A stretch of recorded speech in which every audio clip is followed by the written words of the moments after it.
Olá, pessoal, bem-vindos a mais um podcast. Hoje, claro, com uma convidada super especial, que é a Carla Lemos, especialista em gestão de liderança, comunicação interna, que vai ajudar a gente a entender um pouquinho aqui sobre como a comunicação ela pode marcar realmente o dia a dia da empresa, marcar a sua identidade, os seus valores e fazer com que o negócio ele prospere através de algo que tem que ser tão presente na empresa, às vezes é tão deixado de lado, né, Carla? Carla, bem-vinda aqui ao nosso programa. Obrigada, Rafa, é verdade. Vamos falar sobre comunicação, que é um tema que falha muito nas empresas hoje, a verdade é essa, né? Vamos já começar nesse nível, porque falha bastante a nossa comunicação, então a gente vai abordar bastante esse tema aqui hoje. Você sabe, Carla, que eu li um estudo falando sobre como as empresas perdiam em torno de 28% a menos de produtividade em função de falhas na comunicação. Você tem observado isso nas empresas? Eu observo e, olha, eu ouso te falar que esse número, se a gente olhar fio a fio, ele é bem maior, porque a produtividade ela vai impactar diretamente a comunicação e a comunicação vai impactar a produtividade, é isso que eu costumo falar. E as empresas não estão atentas a isso. Vamos entrar num acordo aqui que, assim, a comunicação, ela não é ensinada. Você aprendeu comunicação na escola? Não. Ninguém estuda. Não é uma matéria, comunicação. A gente parte do princípio de que um bebê começou a falar, ele já sabe se comunicar. E aí a gente aprende isso na prática e vive isso. Só que, na verdade, não. A comunicação ela é bem mais do que isso, ela é bem mais do que apenas falar e ser entendido. E dentro das empresas, a gente percebe exatamente essa falha. Então, aquilo que eu falo nem sempre é aquilo que você vai entender. E é exatamente aí que o erro começa a acontecer. Sim, porque comunicação é sempre sobre quem escuta, não sobre quem fala, né? É muito sobre como a pessoa recebe aquilo. Exatamente. E eu acho legal, até para ficar mais claro para quem está nos escutando, é separar a comunicação em duas partes. Porque tem a comunicação líder-gestor, que tem falhas, tem problemas específicos, e tem o outro lado, que é a comunicação organizacional, que é o endomarketing, é como a empresa ela comunica ali seus valores, suas prioridades, o que é importante ou não, que também afeta diretamente o negócio, né? Vamos começar pela do líder? Eu gosto. Vamos lá. Ó, quando a gente fala da comunicação do líder, a gente percebe aí que existe, como a gente fala, né, essa falha gigantesca, e eu falo que existe um abismo entre aquilo que eu falo e aquilo que você entende. E aí é quando eu falo sobre a autorresponsabilidade que eu preciso ter a partir da mensagem que eu estou emitindo. E aí vamos pegar um exemplo, né? Às vezes você vai dar um feedback, o gestor acredita fielmente de que aquele feedback foi super construtivo, foi claro e ele conseguiu entregar a mensagem. Só que aí o liderado ele sai daquela conversa como se ele tivesse sido atacado. Ele se sente ofendido. E aí o gestor acha que às vezes falta maturidade do outro lado. Enquanto RH, eu olho para isso e eu falo assim, será que faltou maturidade do liderado ou será que o gestor não conseguiu colocar essa mensagem de uma forma clara? Porque existe o ataque e existe aquilo que eu quero construir. E muitos gestores hoje, dentro do mundo corporativo, a maneira como eles ofertam esse feedback, a maneira como eles entregam essa conversa, é uma conversa de fato que muitas vezes não é para a empresa como um todo. Muito gestor hoje não tem esse preparo, que é quando a gente entra na falta do preparo, na falta da... Só no olhar técnico, né? Muitas pessoas hoje são promovidas, às vezes, pela entrega técnica e não pelo comportamento de gestão, não por esse olhar comportamental. E a comunicação, ela entra exatamente nesse olhar. Então, a comunicação com o líder, com o liderado, na verdade, ela precisa ser como uma comunicação personalizada para aquele momento e para aquele liderado. Quando eu falo de liderança comportamental, quando a gente fala de comunicação comportamental, eu preciso entender quem é a pessoa que está me ouvindo. Quando eu não me atento que você é uma pessoa especialista naquilo que eu estou falando, se eu venho com uma informação muito superficial, para você fica chato. Ao mesmo tempo, se você ainda é júnior, se você ainda não entende com muita clareza, se eu venho com uma linguagem muito acima, você não vai entender o que eu estou falando. Sim. Então, a linguagem do líder com o liderado, ela precisa ser uma comunicação clara, adequada para aquele perfil daquele momento, com a leitura de cenário adequada para aquilo que está acontecendo e de uma forma que haja... Desculpa, na verdade, uma forma com que ele entenda que gere uma ação. Sim. Porque senão vai gerar uma conversa que vai entrar por aqui, sair por ali e não vai gerar transformação nenhuma. Nada. Você falou que às vezes o liderado ele se sente agredido ali pela comunicação do líder, né? E eu vejo várias facetas nisso, assim. A gente sabe que tem liderança que é realmente muito tóxica, né? Que não sabe lidar com as individualidades ali de cada um do seu setor, mas a gente também tem se debatido muito, tem surgido muito o assunto de que o mercado está cheio de pessoas muito sensíveis. Então, existe aí um equilíbrio, né? Assim, a empresa também ela tem que ter cuidado para não tratar muitas vezes o colaborador como criança. Assim, nossa, a gente tem que cuidar de todos os aspectos dele e aí fica parecendo que você está jogando um monte de almofada para o cara nunca cair. E aí ele fica extremamente sensível que qualquer coisa que encosta já doeu. Você sente isso também? Ai, nossa, eu sinto. E você tocou num ponto que, assim, eu vejo muita dificuldade hoje das empresas de conseguirem encontrarem esse equilíbrio. É difícil de encontrar esse equilíbrio. Porque, de um lado, a gente tem um grupo aí de profissionais hoje no mercado de trabalho que, de fato, não entendem o que é mundo corporativo, não entendem que vai ser cobrado, que vai ser exigido, que vai ter pressão, que você é contratado para entregar determinado resultado. E do outro, você tem um líder que precisa entregar o resultado, precisa desenvolver pessoas e ainda assim ele fica com dedos. Então, é o quanto eu consigo transformar essas pessoas para que elas caminhem no cenário que eu preciso para entregar o resultado que a empresa precisa e almeja, mas de uma forma que a pessoa entenda que ela faz parte daquele resultado. De que o RH, principalmente, o gestor, não se coloque como babá de adulto. E aí eu falo que é cuidar de adolescentes, né? A gente tem agora uma leva de adolescentes no mundo corporativo. Adolescente é aquele profissional que ele já cresceu, mas ele ainda tem comportamento ainda infantil ali da adolescência, que ele espera ser cuidado. Ele espera ainda que a almofada esteja ali embaixo para que quando ele cair ele não se machuque. Mas a verdade é que assim, a gente está no mundo corporativo, a gente entende ou subentende que somos todos adultos e que a gente é contratado para entregar algo. Se eu não consigo entregar a expectativa mínima que a empresa colocou em cima de mim, em cima de um contrato de trabalho, é muito complicado de eu lidar com esse tipo de profissional. E aí entra o papel do gestor de se autoconhecer o suficiente, de ter uma inteligência emocional muito bem aprimorada para ele conseguir lidar com esse tipo de profissional. Porque, de fato, a gente não pode mais ter um ponto lá em cima de uma gestão tóxica, que é aquela que vai oprimir, que vai ter um ambiente extremamente opressor para trabalhar, que é muito mais complicado, mas eu também não posso ser aquele líder permissivo. Que aí eu tenho medo de falar, eu evito as conversas, eu evito qualquer alinhamento, eu vou adiando uma conversa difícil e quando você vai ver o time já foi por água abaixo. E o resultado não vai ser entregue. E tem muitos líderes assim também, né? Às vezes eu dou um exemplo para os líderes que eu falo assim, olha, você teve vários professores na escola. Você provavelmente lembra de um professor que era muito engraçado, muito legal, que brincava o tempo todo na aula, que deixava as pessoas fazer o que quisessem, e ficava todo mundo ali na festa, você adorava quando era a aula dele, mas quando você saiu da escola, você acha que ele era um professor bom ou ruim? Agora, e aquele outro que você odiava, que chegava, dava matéria até o final, até o último dia, que cobrava pra caramba, que se você não fizesse tarefa, você era punido, que te exigia na prova, que você sabia que se você não estudasse, você ia se dar mal. Você saiu da escola achando que qual deles é o bom professor?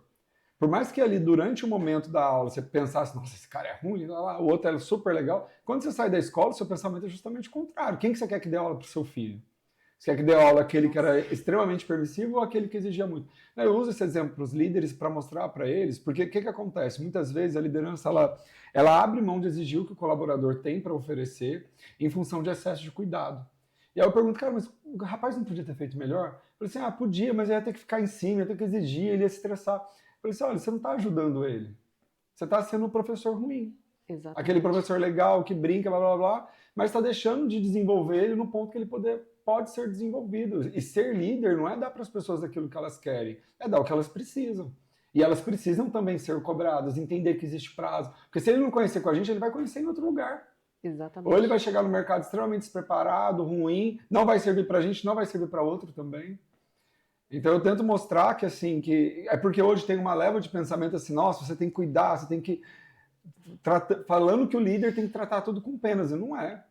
É porque, na verdade, assim, quando a gente trata dessa forma, a gente não está desenvolvendo. Né? Não está, o nosso papel a gente está passando a mão na cabeça. Sim, ajudar a pessoa a alcançar o melhor que ela pode alcançar. E fazer isso nunca vai ser só tendo cuidados, mas às vezes vai ser chamando atenção, exigindo da forma certa, estabelecendo prazo e cumprindo. É aquilo, né? Ninguém vai crescer num cenário perfeito, sem sentir dor, ganhando rios de dinheiro. Não é assim que a gente cresce. A gente cresce, e esse exemplo que você trouxe, ele me toca muito, que é isso, né? Quem você quer que dê aula para o seu filho?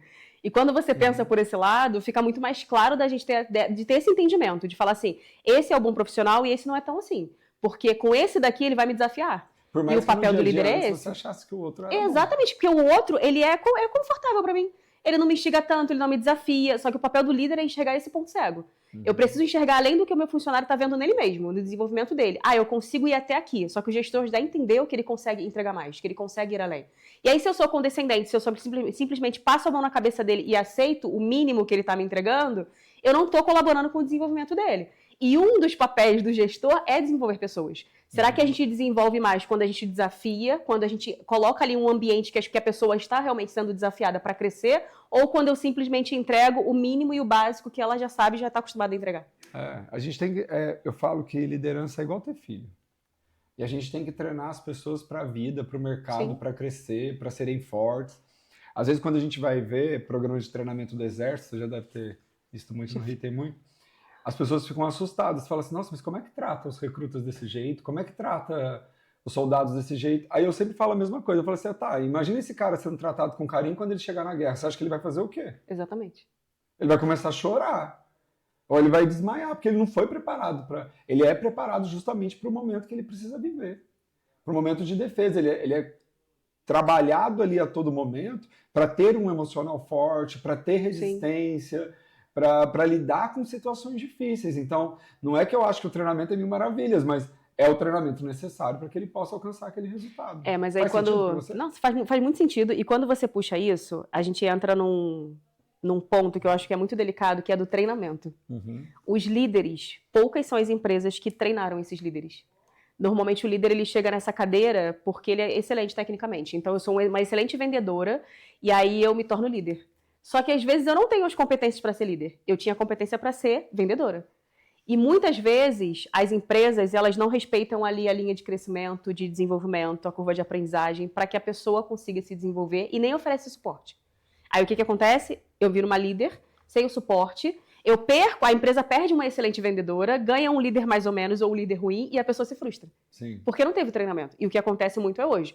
E por isso que o papel do treinamento nas empresas, e aí eu falo de fato treinamento, e não só aquela palestra bonitinha que não gera resultado nenhum, o treinamento ele é essencial. Porque não dá para eu olhar para um profissional, tirar ele da cadeira que ele está exercendo tecnicamente muito bem e colocar ele num papel de gestão onde a pessoa não tem as aptidões para essa gestão.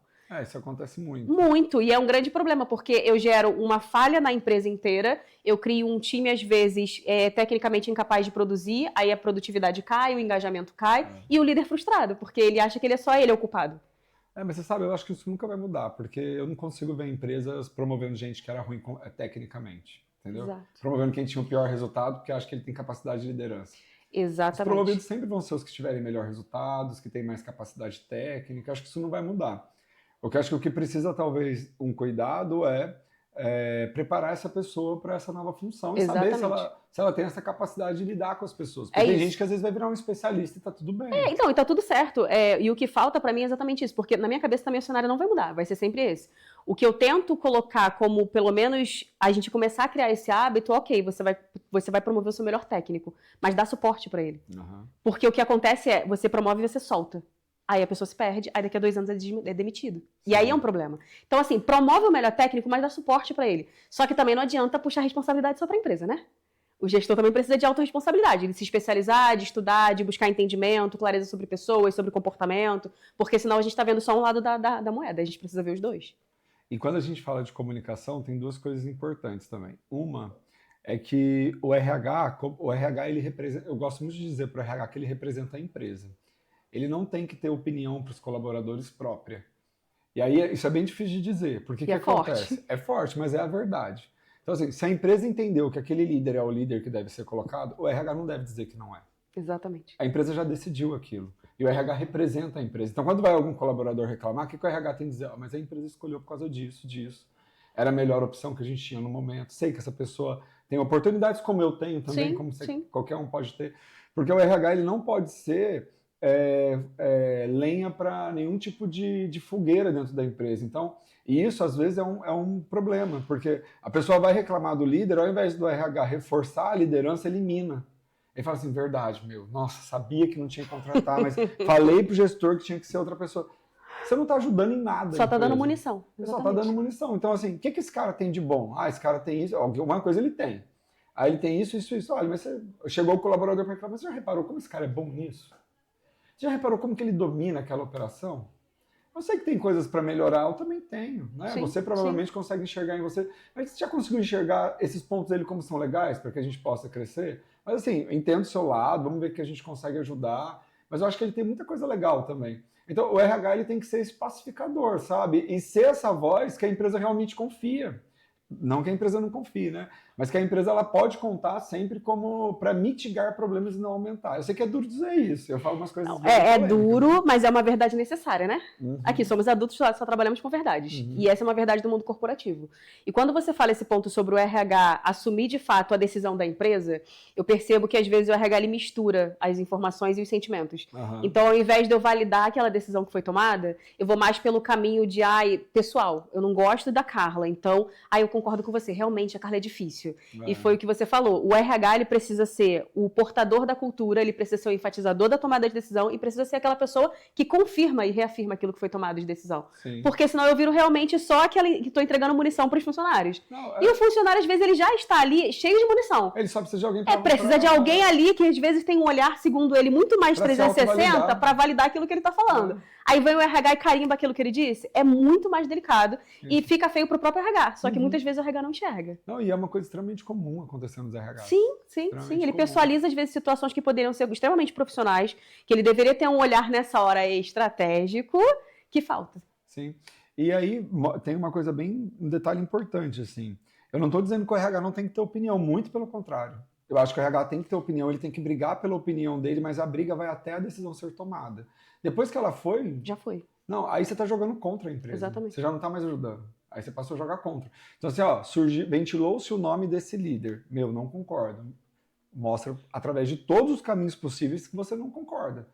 Faz avaliação comportamental, mostra que não tem métrica função, mostra que essa pessoa não tem capacidade de liderança, que tem outra pessoa ali que dominaria melhor. Você pode mostrar de diversas maneiras. A decisão foi tomada, essa é a pessoa melhor agora, acabou. Assim. E aí você veste aquela camisa de que é aquela pessoa. E é um ponto que, como o RH vai fazer essa defesa? Que é aí que entra a comunicação. O poder de convencimento de dados que eu tenho, de fatos que eu vou unindo para fazer essa construção. Foi o que você falou. O RH ele precisa ter uma opinião, mas precisa ser uma opinião com base.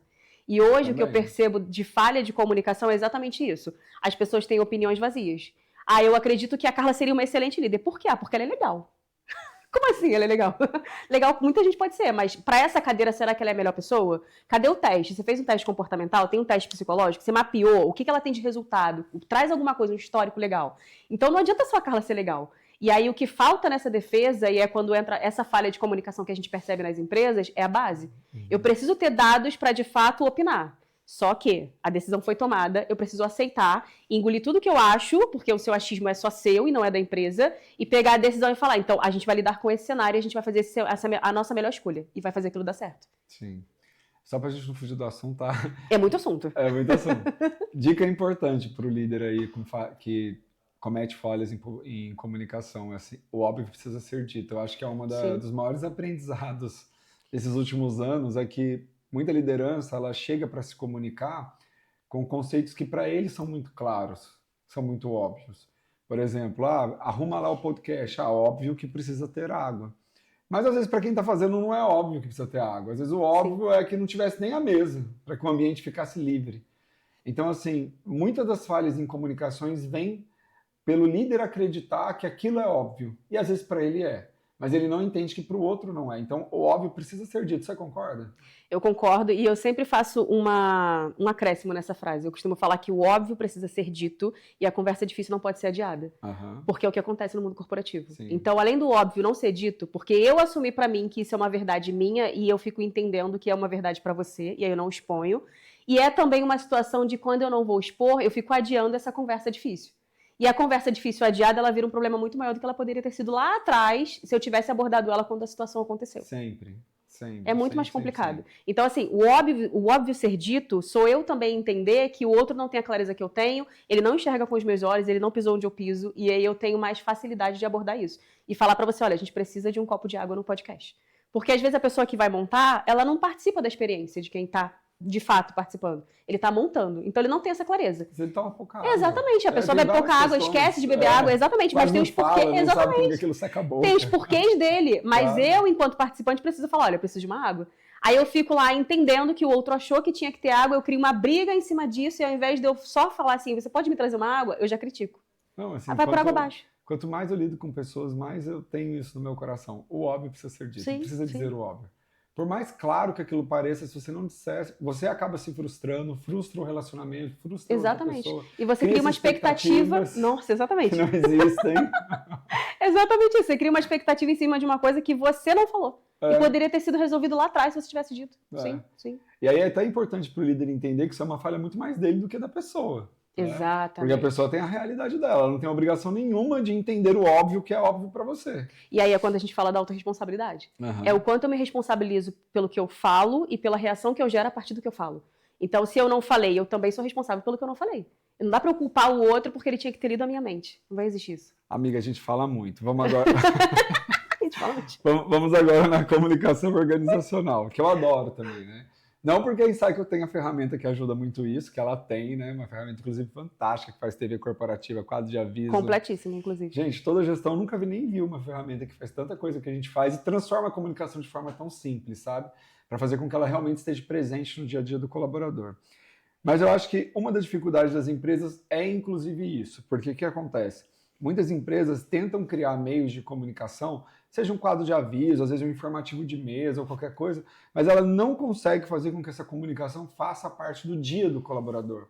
E aí depende do colaborador ter uma ação, às vezes abrir um aplicativo, né? Até não estou fazendo propaganda, mas quando a gente criou a Incycle, a gente colocou muita função dentro da nossa aplicação, desde recebimento de olerite até gestão de ocorrência, para que o colaborador ele não usasse aquilo para comunicação. Ele usasse aquilo para diversas, N coisas no dia a dia dele, só que quando ele vai usar, ele também vê a comunicação da empresa. Então era uma forma de fazer com que aquilo fizesse parte. E eu vejo que essa é a maior dificuldade da empresa, sabe? Ela, muitas vezes ela compra ferramenta, ela cria algum programa de comunicação interno, mas depois ela não consegue simplesmente engajar as pessoas. Eu vou te falar que assim, é um problema muito grande que a gente pega nas empresas. E aí você tocou num ponto assim que é da falha da comunicação, né? Então, a comunicação interna, quando a gente olha do lado da empresa, a gente percebe que falta um pouco realmente de sistema, de centralizar tudo num lugar só, falta a gente ter engajamento. Só que também tem o outro lado de que quando eu contrato ali algo para poder suprir essa necessidade, mas eu não consigo o engajamento das pessoas dentro dessa ferramenta. Quando a gente fala disso, a gente fala do papel do RH, do quanto essas mensagens estão chegando. E aí tem uma ferramenta que eu costumo falar, por exemplo, de você fazer uma auditoria interna de comunicação. Porque a gente faz, o RH mapeia tudo, né? Eu vou mapear turnover, eu vou mapear clima organizacional, vou mapear tudo. Mas será que a comunicação é mapeada? Quanto tempo que leva da tomada de decisão até essa decisão chegar lá embaixo? Quanto tempo que leva de uma comunicação, a mesma informação chegar para todos os níveis? Então isso também precisa ser mapeado. Quando eu tenho um sistema, por exemplo, como a Incycle, que me entrega isso tudo num lugar só, não facilita o caminho? Não é muito mais fácil de eu entrar e eu conseguir ter tudo num lugar só? E aí a gente entra nesse ponto do quanto eu consigo centralizar e engajar. Para eu engajar, eu preciso mostrar a necessidade. E aí eu sempre falo isso, o engajamento precisa ser, a pessoa precisa sentir pertencente. Então eu pertenço àquela empresa, eu pertenço àquele lugar, eu pertenço àquela entrega, àquela tomada de decisão. Então se eu não sei o que está acontecendo, dificilmente eu vou conseguir agir. E aí começa aquele burburinho de corredor. Quando eu tenho uma ferramenta, como por exemplo a Incycle, que consegue centralizar tudo num lugar só, que eu tenho até aniversário. Vou dar um exemplo, tá? Recentemente a gente passou por um problema em uma das empresas que eu atendo, que foi a questão de aniversariante. Esqueceram de fazer a fotinho lá e mandar no WhatsApp, dando parabéns pro colaborador. E aí a gente falou, eu falei exatamente isso. Eu falei, gente, mas agora a gente tem a Incycle, porque é nova lá com a gente. Então, e aí eu falei, dá pra gente fazer isso por ali. E aí a gente começou a incorporar e virou algo que as pessoas realmente adotaram. Então, é um diferencial das pessoas começarem também a fazer essa construção. Não, e a falha de comunicação não é só em não fazer, mas às vezes em fazer. Eu tenho um colaborador, por exemplo, que por questões religiosas não comemora aniversário. Aí o RH não colhe essa informação, vai lá e parabéns, negocinho, sabe? E para ele não faz sentido. Ele não quer, ele não gosta, ele não comemora, ele às vezes vai se sentir meio constrangido. Alguns não vão dar nem bola, outros não vão gostar. Então, até fazer demais é falha de comunicação, né? Hoje, no nosso sistema, por exemplo, tem como ele desativar. Ele informar que ele não quer comemoração de aniversário. Então, é o que a gente fala da gente personalizar a comunicação para cada perfil que a gente tem. Sim, então eu preciso sempre ter o cuidado da minha audiência. Será que é para o que a pessoa precisa ouvir? Será que é para o perfil dela? Será que é adequado para aquele momento? Então a gente precisa sempre adequar a comunicação à pessoa que está me ouvindo. A falta de comunicação é uma falha e o excesso de comunicação também é. Eu só preciso entender o cenário. Exatamente. E aí quando a gente vai falar de comunicação, assim, eu posso citar vários problemas. Por exemplo, políticas, procedimentos internos, manuais que a empresa tem, mas nenhum colaborador tem acesso. Aí você pergunta, ele fala assim, não, mas está no Drive. Eu falo assim, mas se eu perguntar para qualquer colaborador que ele consulta, exatamente. Ninguém usa. Então, assim, a empresa tem um trabalho, ela tem vários problemas operacionais, que acontecem no dia a dia simplesmente porque as pessoas não têm acesso real. Eu tô falando real, assim, de Sim, deixa eu fazer um negocinho aqui, dar uma olhadinha. É porque às vezes a pessoa tem que ir lá, abrir uma pasta, procurar um sistema, jogar uma Não, palavra. E os colaboradores que nem acesso ao computador têm? Sim, nossa. E aí a gente tá gastando tempo, né? Que é o que a gente já quase não tem. Eu vou gastar um tempo procurando uma informação que podia estar num lugar só, de uma forma muito mais fluida. Aí vou ter que falar. A gente tem até uma IAzinha que tudo que o colaborador conversa com ela responde pro colaborador com base nas políticas manuais da empresa, acredita? Sensacional. É incrível. Poupa um tempo, um desgaste. E ele faz o celular dele, tipo, ele abre o chatzinho ali, que eu tava querendo solicitar férias. Ela já responde com base nas políticas e processos da empresa, nas férias dele, em todas as regras da empresa. Nossa, é perfeito demais. Outra coisa que eu vejo muito acontecer nas empresas, eu falei do políticas, né? Mas os colaboradores simplesmente não sabem qual é a meta da organização para aquele ano. Isso é normal, né? Super comum, gente. Você pergunta na sua empresa e todo mundo sabe. Você perguntar lá, desde a pessoa da cozinha, as pessoas sabem qual é a meta da sua empresa. E qual é o problema de não saber? Porque às vezes você está querendo aumentar faturamento e o pessoal está preocupado com redução de custo. Isso é comum. O pessoal está acostumado naquela pegada de reduzir, mas não é a sua prioridade, mas aquele ano a sua prioridade é aumentar a base de clientes. Sim. Mas se você não divulga, as pessoas não vão trabalhar em função daquilo. Então, é o quanto a comunicação interna está sendo eficaz, né? E muitas vezes não está. Porque foi o que você falou, às vezes eu pergunto para o gestor, um ou outro sabe, aí a gente já tem uma red flag aí. E aí quando você desce para os times, ninguém sabe. Aí não adianta. Exatamente. Mas aí é o que eu sempre observo nas empresas, o problema é lá em cima, é no topo da pirâmide. Toda falha de comunicação e toda correção de comunicação precisa ser feita de cima para baixo. E aí o que a gente pega nas empresas é isso, o problema começa lá em cima. As pessoas lá em cima às vezes tomam uma decisão, às vezes não passam para baixo. Quando chega embaixo, às vezes é por conversa de corredor, é a falta dessa comunicação interna que não existe hoje nas empresas. E aí essa informação, essa decisão, ela vai descendo de uma forma muito confusa, muito cheia de névoa, sabe? Ninguém tem clareza do que de fato é. Por exemplo, isso da estratégia da empresa. Qual é a meta da empresa para aquele ano? Um acha que é redução de custo, outro acha que é aumento da base de clientes, aumento de venda. Só que às vezes não é.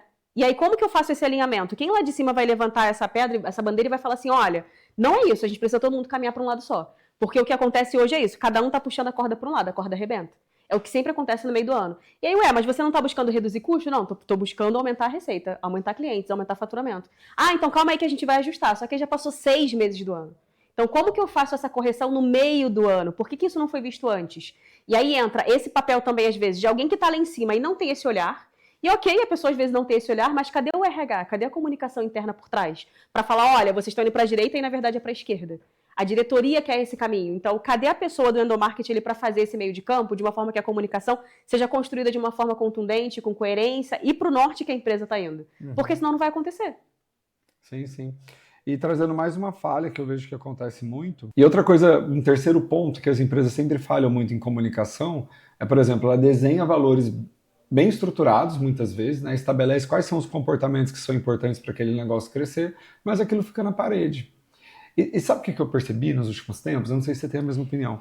Que muitos RHs realmente não entendem a importância disso. O quanto é importante promover aqueles valores dentro do negócio. E aí eu sempre faço uma pergunta para eles. Hoje, se as pessoas vivessem profundamente cada valor da sua organização, você acha que o seu resultado seria diferente? Aí você fala assim, nossa, se fossem leais, se garantissem melhoria contínua e sei lá o que tem nos seus valores, nosso resultado seria diferente. Então por que você não promove? Mas aí isso de verdade? Dá para ir até um pouco além, né? Não só o RH não tem clareza disso, mas as pessoas não têm. E aí quando o RH não tem, dificilmente a empresa inteira vai ter esse olhar, né? É o quanto eu consigo transformar esse valor, às vezes, em lucro, em redução de custo, em um número. Porque as pessoas não sabem responder essa pergunta. Será que você sabe transformar esse valor hoje dessa empresa em algo, em engajamento, em algo que faça as empresas, a pessoa querer trabalhar com você, querer continuar, querer construir a carreira dela?